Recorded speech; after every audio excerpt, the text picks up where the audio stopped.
Good morning, good afternoon, good evening, folks. Michael Zuber, one rental at a time. And as we teased in video 4 is the Fed pivot. If you can nail the timing of the Fed pivot, you are going to be very, very rich. How you doing, Mr. Greg Dickerson? Doing great, Michael. Good to see you. Oh, man. So as we kind of teased in video number 3, I have probably 60% of my audience believes the Fed's going to pivot this year. Let's define pivot. We're not talking pause. We're talking an all-out rate cut this year. And it shocks me every time I hear it. But I'd love to get your opinion because maybe I'm just missing something. What do you think? What do you think the Fed could pivot this year? And by pivot mean cut this year? No. And a lot of people are calling for that by the end of the year. And it's coming from the news media and, Wall Street. It's coming from the, investment funds out there that need you to keep buying and not pull your money out of the market. That's where this narrative is coming from. It's survival mode. So they're putting these talking points out there, trying to help steer the Fed, all of that. What they're missing is the Fed can't. It's not a matter of desire. They just can't. Based on where the economy is.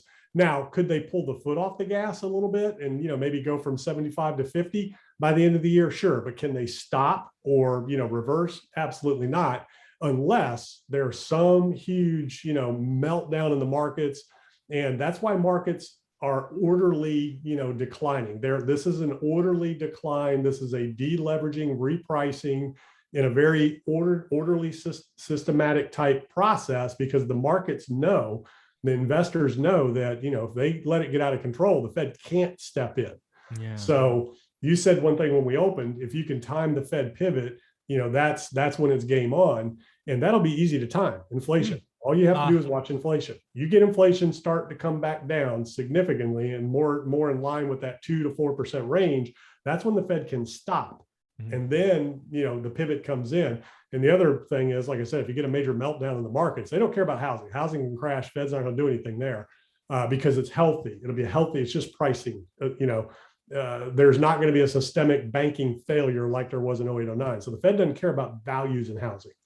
The markets are different. If the markets really start to, crack and you're down 50% rapidly, they might start paying attention. But as long as we're dropping 5 or 10%, every few weeks as the CPI comes out, the Fed, raises rates and the market, steps ahead of that and continues to kind of unwind and plateau. I mean, we could be down 30, 40%. The Fed's not going to do anything as long as it's orderly and systematic like it has been. You drop 30% today or tomorrow based on some event like, World War III or something, then they might step in and, I don't know what they can do.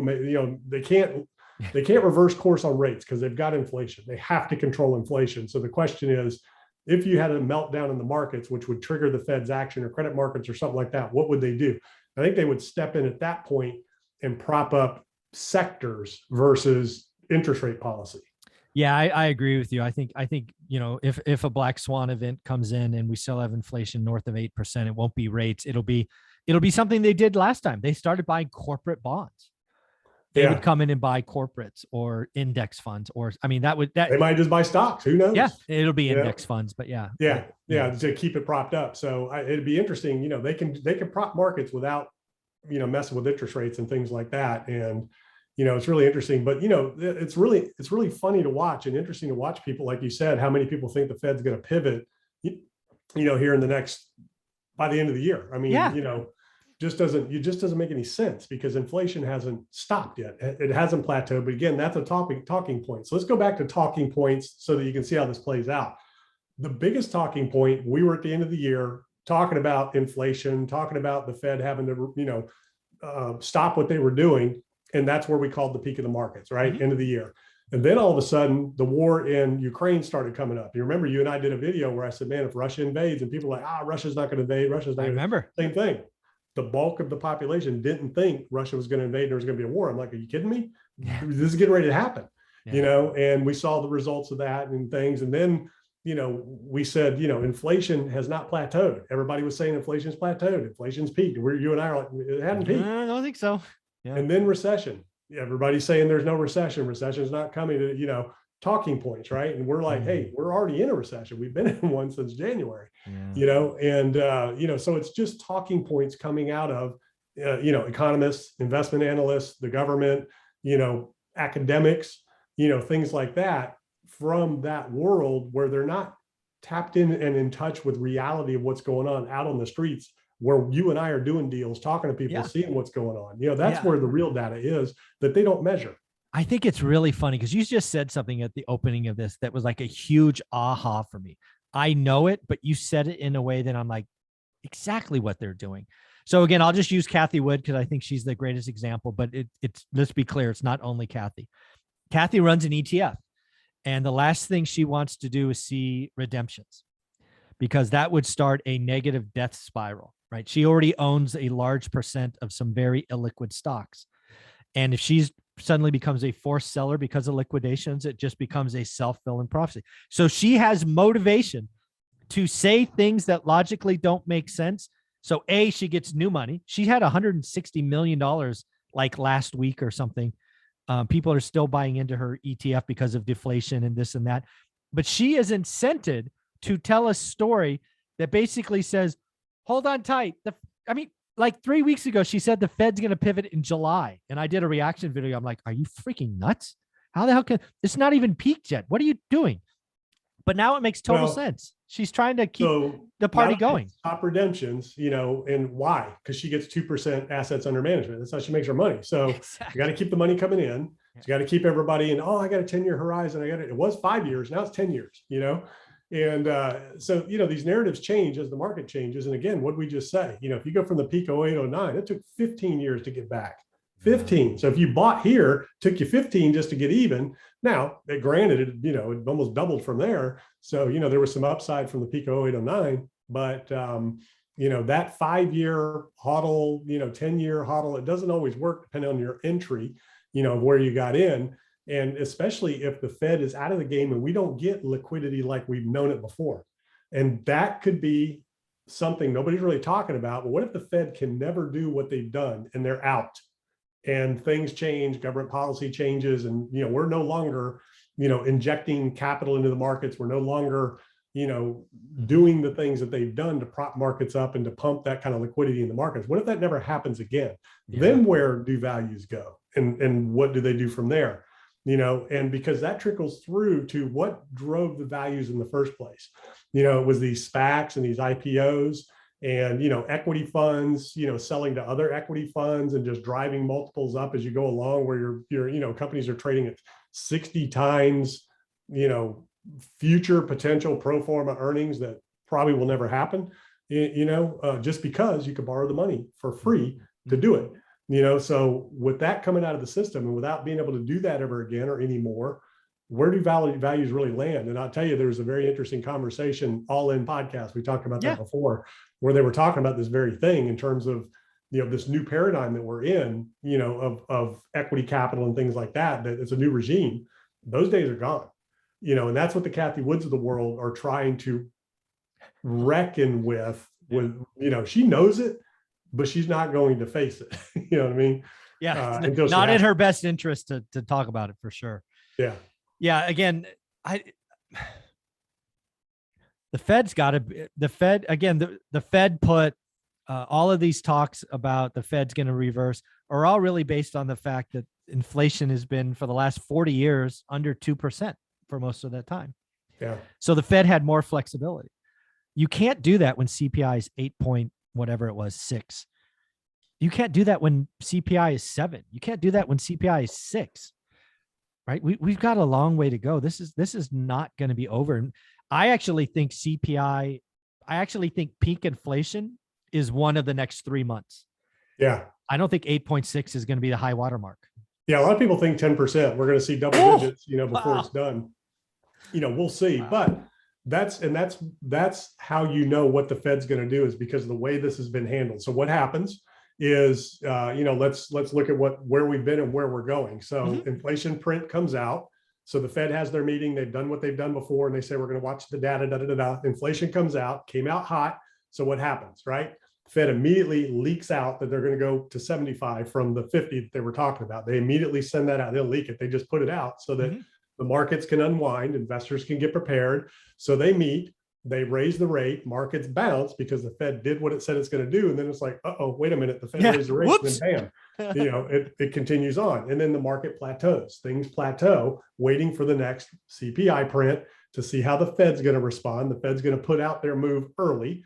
Okay, so this time, if CPI comes in lower, markets are going to have a nice little rally on that. But then the Fed's still going to do what they're going to do because it's still too high. So bam, it'll be off a cliff.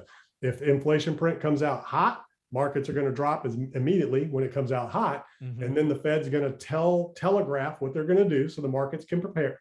And then you'll have a bounce on the day of the action, and then it'll continue to drop a little bit afterwards and then level off waiting for the next CPI.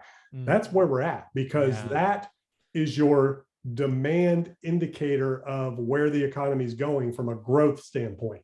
So that's your recession indicator, telegraph, baked in move. And everybody says, oh, recession's priced in, interest rates priced in. No, it's pricing it in on levels as we go along. How can you price in a recession that hasn't happened yet? You don't know where it's going. So the market, and that's the other narrative, oh, it's all priced in. Well, then why does it keep dropping each week? Because it's pricing incrementally as we go along based on what the Fed's going to do. Yeah. Again, so I think the Fed meeting is when is the Fed meeting? 13th. No, inflation's the 13th. The meeting's like 26th. Yeah, it's after the Fed meeting. 25th, 26th. Yeah. So the 13th is when the next inflation report comes out. So that's next week. And then the following week, the Fed meets. This week coming up, we have the Fed minutes, which, we already know what all that is. And, markets might move a little bit on something, but I think we're just going to steadily, unless something happens, we're just going to continue doing what we're doing, steadily kind of working our way towards that CPI print. And that's the key. And, the telegraphing, and expectations of that are already, it's going to be hotter than it was, and it should be, the last one. Yeah, the biggest number this week is actually going to be the June jobs number, which comes out Friday. Expectations is 250,000 jobs. And this is, again, back to, I think, video 1 or 2. It's actually why I think, well, even if we have 2 negative quarters of GDP, they won't call it a recession like 1947, because I think this will be a positive job growth. And I can't see the economists who call this calling a recession when you had 6 months of positive job growth. I think if it comes in at like 200,000, we might have had 1.5 million jobs added in the first half. That's not a recession. Yeah. Well, where did they come from? Reopening, so it's not like the economy is growing, creating all these new jobs. It's just reopening, and, it's a balance. And then you have people leaving the workforce, and you got jolts coming out, which kind of, balances. Wednesday. So, the job market's a very misleading thing right now because of where we've come from and where we're going. And I mean, that's the other thing too, China's reopening, and, there's a ton of inventory being freed up and headed this way, that's going nowhere, that's going to lead to more, of that, inventory inflationary pressure put on the supply, system out there, and Walmart and Target and companies like that ordered whatever they ordered that they have to receive now that they no longer need. So there's going to be some sale events coming up. Everybody be ready. Yeah, if you're going to shop for Christmas, you might have a chance in July and August. Go do your early Christmas shopping. Oh yeah, they're going to be wiping out inventories, and and that's the other thing. So from an economic standpoint of expectations of growth and spending and all that, people are taking their vacation. There's there was cabin fever from the pandemic, travel fatigue. So people are out, they're traveling, they're taking their vacations. They're going to spend some money now, but credit balances are rising, savings are declining. So we're going to see, everybody's going to do their thing this summer, but once we get into August, September, I think you're going to see the consumer really start to pull back and start paying down credit, building up reserves and getting ready, for, what's coming by the end of the year. Cause then, you have holidays and tax season and all that coming again. So, I think some of these, consumer spending and things like that might be a little, skewed and interesting during the summer months here. So, we'll see how it plays out. Yeah. So for me, I don't see how I think there's 4 Fed meetings left. I believe the Fed raises rates at all 4 meetings, somewhere between 1/4 and 75 at all 4 meetings. I think the first pause, meaning 0 move, sometime in Q1 of next year. And I can't see rates being cut best case until the second half of next year. I don't see how the dominoes line up. What do you think of all that?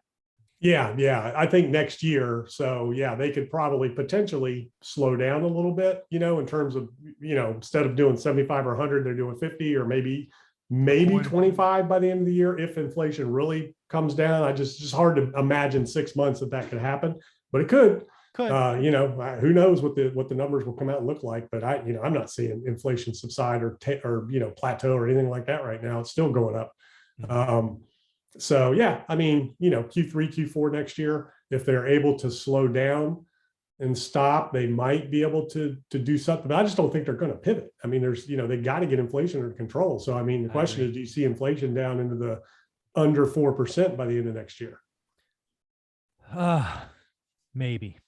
Yeah. I'm not very confident. That's a very weak. That's your key right there. They have to get inflation down. They're not going to stop or pivot until they get inflation down, period. Unless something really bad happens, and then they can take different action and continue to, stay on course with fighting inflation. I think that call was a genius move. I think let's say, I think your example was World War III or some other exogenous events. I don't think it's rate that changes this time. I think it's the other things that they tested last time that come in, right? They'll buy bonds first of the biggest and the best. Then they'll buy ETFs or index funds.